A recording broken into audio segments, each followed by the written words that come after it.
Good morning, everyone, and welcome to our silver fox habitat.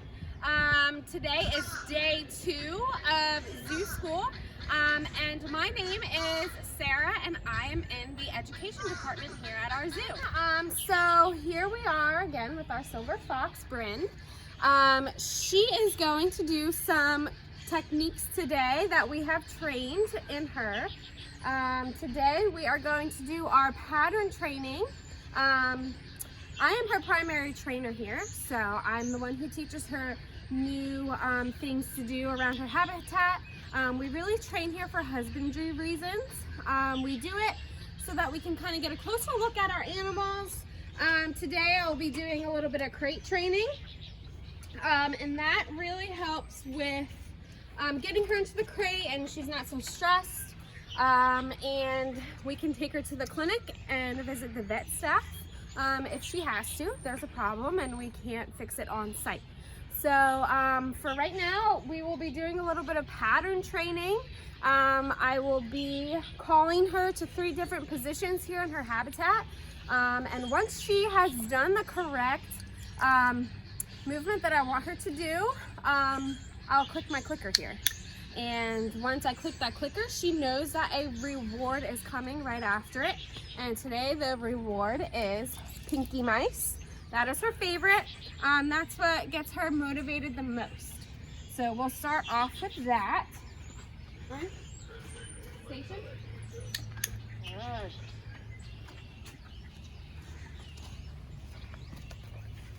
Corner.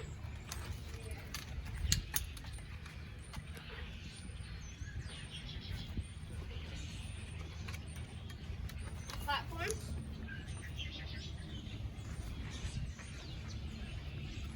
Platform.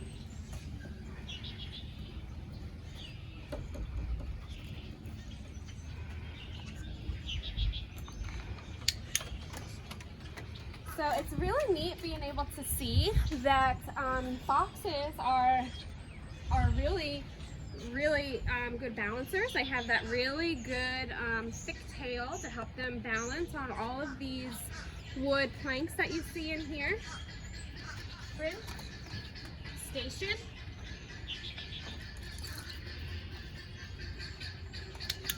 And this also keeps her on her toes. It's really good enrichment to do some training too. It gets their brain stimulated, their body stimulated. Corner. Good girl. Good girl.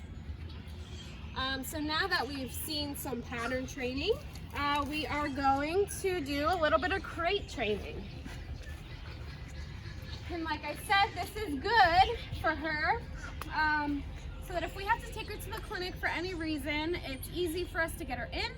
And see, she wants to get in. Watch out. She wants to get in because she knows that she's going to get a reward, and it's less stressful on her crate. Good girl. Out. Come on. Bryn. Come on. Out. Bryn. Great. Good girl.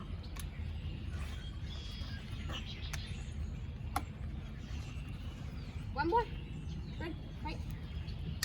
Good girl. We do a training with her almost every day, especially in the summertime.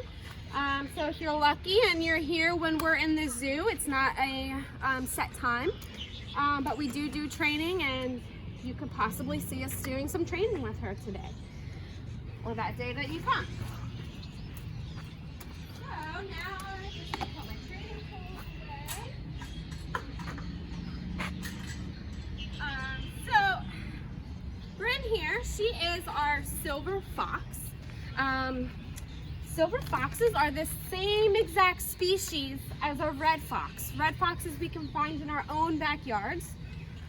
But she has this silver color because she comes from Russia or Siberia, Canada, where it's a lot colder and snowier. So she needs that coloration for camouflage. You might notice that she's a little bit more fluffy than our red foxes around here, and that's because she is from colder climates. So that's really important for her to help her survive. Oh my gosh, you're being so cute. Look at you. So for being a silver fox, or any fox in general, our red foxes do this as well. They do something called caching. Now, I don't know if you can see all of these really cool holes in here, but what they do is they will bury their food and then they'll pee on it or around it, and that allows them to find it later. And it also deters other animals from digging it up because it is quite smelly. So if you come visit our zoo and it smells like a skunk might be around, it is 100% our foxes. We have had Bryn here for almost 8 years. She will be 8 on Cinco de Mayo. She was here when she was a kit. She was part of the fur trade. So she was confiscated and brought here to our zoo. And you will notice there is only one. Bryn here is solitary. She would be solitary in the wild. The only time that she would come together with another fox is to mate. So she really doesn't mind being in here by herself. In the summertime, sometimes she really loves to burrow. These guys are burrowers. So she'll dig a nice tunnel underground here. Don't worry, she can't burrow out because there is fencing under here. So sometimes we come in here and we fall through her holes. It keeps us zookeepers on our toes as well. And then we only feed her once a day. And Fridays is actually our fast day, and we'll give her something more on the lighter side. If she were to eat every day, she could become overweight. In the wild, she would not be eating every single day. So here we feed her something called AAA meat, and it looks like our ground beef at home, but it just has bones and hair and tendons all inside of it. And that's extra healthy for them because that's what they would be eating in the wild. As you can tell, she is starting to shed. So when you come here in the summertime, you may not really see her unless we are doing a training. If you do take a peek up all the way up at the top of her platform, that's normally where she will be. Trying to get away from the sun and kind of lay down and cool off and relax because it's really warm for them. So in her diet, she will also get something called Well-Actin, and that helps with her shedding and her coat. She looks like a completely different animal because she looks like she has lost about 5 pounds in fur. I'll give you a little sneak peek of her diet here.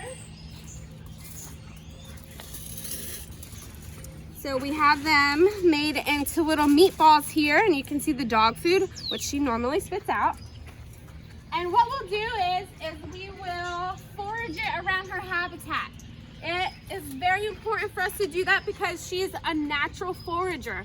So she has to go forage for her food in the wild. And recreating wild behaviors is very important because they don't ever lose them because she is a wild animal. Although she is imprinted on humans, she relies on us. We will never be able to breed out her wild instincts. So it is very important that she keeps those wild instincts in her. So our challenge for you is to go home and be home. Make an obstacle course of your own. Do something that gets your brain going. Make an obstacle course inside with your pillows and your blankets. Go outside, make an obstacle course with some sticks and some twigs. And then we want you to report back to us and show us all of your fun creations. And don't forget to hashtag us at CMC Zoo School.